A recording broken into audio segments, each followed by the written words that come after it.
V tejto časti podcastu Slovensko súdi si vypočujete súhrn najdôležitejších častí rozsudku v mene Slovenskej republiky. Okresný súd Trenčín v konaní pred samosudkyňou doktorkou Beatou Šmitovou na hlavnom pojednávaní v Trenčine dňa 5.5.2022 takto rozhodol. Obžalovaný pán Milan, trvale bytom Horná Súča, je vinný, že dňa 24.1.2020 v čase o 8:30 hodine v katastrálnom území obce Horná Súča, časť Horná Závrská, oblasť Včeliny, opakovacou malokalibrovkou značky Zbrojovka Brno s osadeným puškohľadom značky Kandar ako člen Slovenského poľovníckeho zboru Hložec Horná Súča bez príslušnosti k poľovnej stráži zastrelil psa rasy slovenský kopov čiernej farby s hnedými škvrnami na papuli a labách, zapísaného v Slovenskej plemennej knihe psov, ktorý patril pánovi Jozefovi mladšiemu, čím poškodenému spôsobil škodu vo výške 600 eur, teda zničil cudziu vec a spôsobil tak na cudzom majetku malú škodu a čím spáchal závažnejším spôsobom konania. Odôvodnenie. Dňa 21.10.2020 bolo na okresný súd Trenčín doručená obžaloba zo dňa 14.10.2020 na obvineného pána Milana pre skutok právne kvalifikovaný ako prečin poškodzovania cudzej veci. Obžalovaný pán Milan v prípravnom konaní ako aj pred súdom poprel spáchanie skutku uvedeného v obžalovanom návrhu. Na svoju obhajobu uvádzal, že dňa 24.1.2020 ráno okolo 7 hodiny robil obchôdzku v poľovnom revíri Hložec Horná Súča a videl, ako pes beží po srnčej zveri. Keďže bola hmla, pes bol neoznačený, bez obojka, bez košíka, na psa vystrelil prvú výstražnú ranu, kedy sa pes zľakol a zostal stáť. Bolo od neho asi 40 až 50 metrov a s časovým odstupom 2 až 3 sekúnd vystrelil druhú ranu, keď pes bežal dolu kopcom. Pes zakňučal a ostal ležať. Potom šiel k sebe domov a následne za ním prišiel otec majiteľa psa, pán Jozef starší. Pán Jozef sa spýtal pána Milana, prečo strieľal po jeho psovi. Ten mu odpovedal, že pes pytliačil a nevedel, či pes to je, a preto po ňom strieľal. Keď pán Jozef starší odišiel, tak pán Milan vzal rýľ a psa išiel zakopať. Asi o pol hodinu sa vrátil pán Jozef starší so svojím synom pánom Jozefom mladším. Milan im ukázal, kde je pes zakopaný. Chcel sa s nimi dohodnúť, že im zastreleného psa zaplatí, avšak Jozef mladší nesúhlasil a zavolal políciu. Psa, ktorého zastrelil, bol čiernej farby, na diaľku nebolo rozoznať, či má hnedé škvrny. Trval na tom, že pes nemal obojok. Po zastrelení psa nevedel, čo má so psom robiť, a preto ho zakopal. Na hlavnom pojednávaní čiastočne obžalovaný zmenil svoju výpoveď z prípravného konania v tom zmysle, že vyslovene videl, že pes naháňa srnčiu zver, nevidel majiteľa psa a teda sa domnieval, že ide o psa túlavého a preto strieľal. Nemohol vedieť, že sa jedná o psa, ktorý niekomu patrí, a taktiež videl toho psa pred streľbou asi 15 až 20 minút. Medzi ním a srnou, ktorú pes naháňal, bolo asi 60 metrov. Pes bol vzdialený od srny 20 metrov. Keďže pes nemal obojok ani košík a ani vodítko, podľa zákona sa takýto pes považuje za pytliackého psa. Po prvom výstrele, keď vystrelil do vzduchu, pes ostal stáť.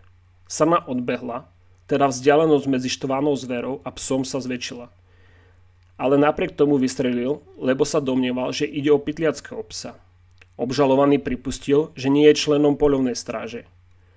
Pripustil, že ich poľovné združenie majú len 3 psov plemena slovenských kopov a vie o tom, že platí zákaz usmrtiť poľovného psa v revíri.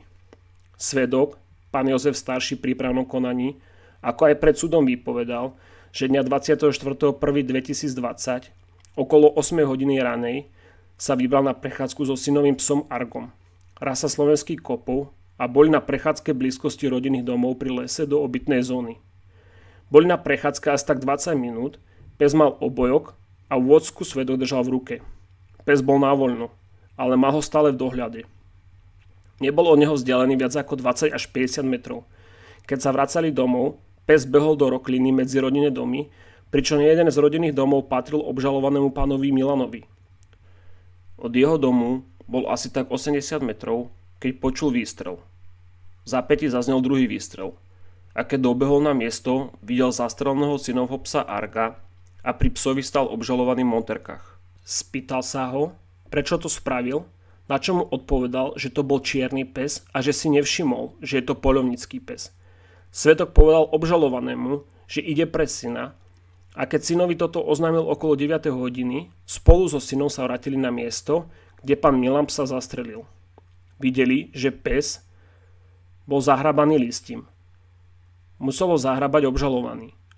Svedok pred súdom zotrval v celom rozsahu na svojej výpovedi a trval na tom, že pes mal obojok a on pri venčení mal vocku v ruke.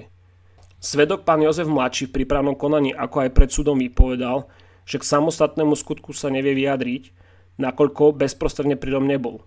Jeho otec v kritický deň v ranných hodinách išiel vyvenčiť jeho psa Arga a keď sa vrátil domov cca o 8:50 hodine, oznámil mu, že obžalovaný pán Milan mu zastrelil psa. Keď mu toto otec oznamoval, stál medzi dverami s vockou v ruke. Šli spolu s otcom následne na miesto, kde sa to stalo, ale na mieste psa nenašli. A preto šli spoločne za pánom Milanom sa ho spýtať, prečo toto spravil.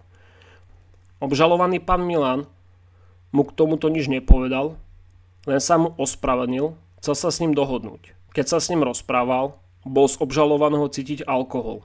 Keď majiteľ psa zistil, aká je situácia, že pes bol zastrelený v zastávanom území obce, nechcel to nechať tak a zavolal políciu. Pán Milan im ukázal miesto, kde psa zahrabal a keď spolu s otcom sa vyhrabali, nemal tento na sebe obojok. Podľa jeho názoru obžalovaný vzal obojok psovi, aby zakryl svoju vinu, pretože nemal vôbec právo poľovať na psa, ani ho nejakým spôsobom chytiť, alebo ho niekam zahrabať. Keď prišla na miesto činu polícia, bol privolaný aj veterinár, ktorý skonštatoval, že pes sa netrapil a bol do pár sekúnd mŕtvy. Svedok predložil preukaz pôvodu psa Arga, rasy slovenských kopov, pričom sa jednalo o čistokrvného psa, zakúpeného v roku 2010 za sumu 500 eur. Bol riadne začipovaný, mal ochrannú známku, bol riadne prihlásený na obecnom úrade Horná Súča s číslom známky 481. Svedok uviedol, že nikdy nemal problém so svojím psom Argom, ktorý nikdy nenaháňal zver, ani v mladom veku a ani v súčasnosti, pretože mal 10 rokov. Nemal už toľko energie. Bežne chodil so psom na poľovačky, keď svedok robil honca a vždy, keď šli do lesa, mu okrem bežného obojku dávala aj reflexný obojok. Súd po vykonaní dokazovaní zistil, že obžalovaný svojím konaním naplnil všetky pojmové znaky pre činu poškodzovania cudzej veci, pretože zničil vec a spôsobil tak na cudzom majetku malú škodu a čin spáchal závažnejším spôsobom konania. Je nutné v súčasnosti uviesť, že pes nie je považovaný za vec, nakoľko sa jedná o živú bytosť. Súd pri uznaní viny predovšetkým vychádzal z výpovedí svedkov pána Jozefa staršieho a pána Jozefa mladšieho, z ktorých jeden bol priamo účastný na incidente, ktorí spontánne vypovedali opätovne o celom priebehu incidentu a súd nemal prečo pochybovať o pravdivosti ich výpovedí, nakoľko títo svedkovia v prípravnom konaní ako aj pred súdom zotrvali bez akýchkoľvek pochybností na svojich výpovediach z prípravného konania a žiadny z týchto svedkov sa nejavil byť nepravdovravným alebo chtivým zveličovať udalosti alebo nadsadzovať nebezpečnosť situácie, ktorá vznikla. Vychádzal tiež z listinných dôkazov, ktoré sa v spise nachádzajú, predovšetkým z fotodokumentácie obliadky miesta činu, fotodokumentácie knihy návštev poľovného revíru, ktoré preukazujú, že kritického dňa obžalovaný v knihe návštev poľovného revíru nepravdive zaviedol svoju návštevu poľovného revíru v snahe zakryť svoje pochybenie ako člena poľovného zväzu, ktorý uvedeného dňa nešiel do poľovnej lokality so zámerom či už prikrmovania zvery alebo lovenia škodnej. Postupnosť zápisov knihe návštev poľovného revíru nezodpovedajú skutočnosti a zápis obžalovaného sa v knihe míňa postupnosti návštev. Dňa 24.1.2020 obžalovaný pán Milan zaviedol svoj zápis, ktorý mal potvrdiť vstup do poľovného revíru dňa 24.1.2020 o 6. hodine rannej, kde nielenže uviedol chybný počet výstrelov, ale aj ulovenie tzv. Pytliackého túlového psa.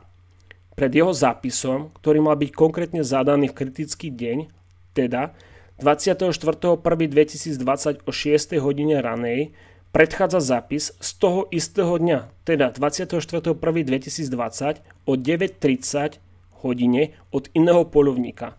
Z toho vyplýva, že zápis obžalovaného nebol zapísaný knihe návštev chronologicky správne a preto je viac než pravdepodobné, že daný zápis obžalovaného bol zapísaný neskoršie. Súd uznal obžalovaného taktiež vinným z toho dôvodu, že ako poľovník a člen poľovného združenia, ktoré už súd spomína vyššie, porušil ustanovenia zákona o poľovníctve. Z hľadiska subjektívnej stránky konania obžalovaného, jeho konanie vykazuje znaky úmyselného konania, kedy sám uvádza, že strieľal na psa. Strieľal zbraňou vybavenou puškohľadom, čo preukazuje, že vedel, na aký objekt strieľa.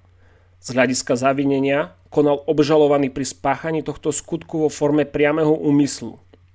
Obžalovaný ako subjekt trestného činu spĺňa všetky podmienky trestnej zodpovednosti, pričom súd nezistil žiadne okolnosti, ktoré by spochybňovali tieto podmienky. Po uznaní viny pri výmere trestu súd prihľadal na stupeň spoločenskej nebezpečnosti trestnej činnosti spáchanej obžalovaným, na účel trestu, na pomery páchateľa ako aj na možnosti jeho nápravy. Po zvážení všetkých rozhodných skutočností, dôležitých pre určenie a výmeru trestu, súd s prihliadnutím na všetky okolnosti prípadu a osoby obžalovaného dospel k záveru, že u obžalovaného pána Milana je postačujúce uloženie podmienečného trestu, teda trestu nespojeného s jeho výkonom.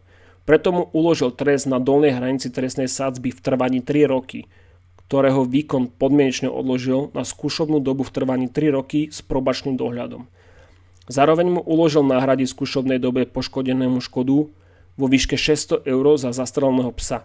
Zároveň mu uložil trest zákazu činnosti, výkonu poľovného práva na celom území Slovenskej republiky na dobu 2 roky, pretože ako člen poľovného združenia porušil viaceré ustanovenia zákona o poľovníctve a snažil sa zakryť svoje pochybenie nekorektným konaním ako poľovník. Naviac, podľa výpovede poškodeného má byť v čase spáchania skutku aj pod vplyvom alkoholu. Súd obžalovanému zároveň uložil trest prepadnutia veci malokalibrovky opakovacej značky zbrojovka Brno spolu s preukazom zbrane s puškohľadom značky Kandar, ktorá bola použitá na spáchanie trestného činu. Mená uvedené v tomto rozsudku sú vymyslené, aby sme zabezpečili ochranu súkromia jednotlivcov v súlade s GDPR. Aký je váš názor na výšku trestu? Svoje názory mi napíšte do komentárov. Ak sa vám toto video páčilo, tak odber tohto kanála poteší.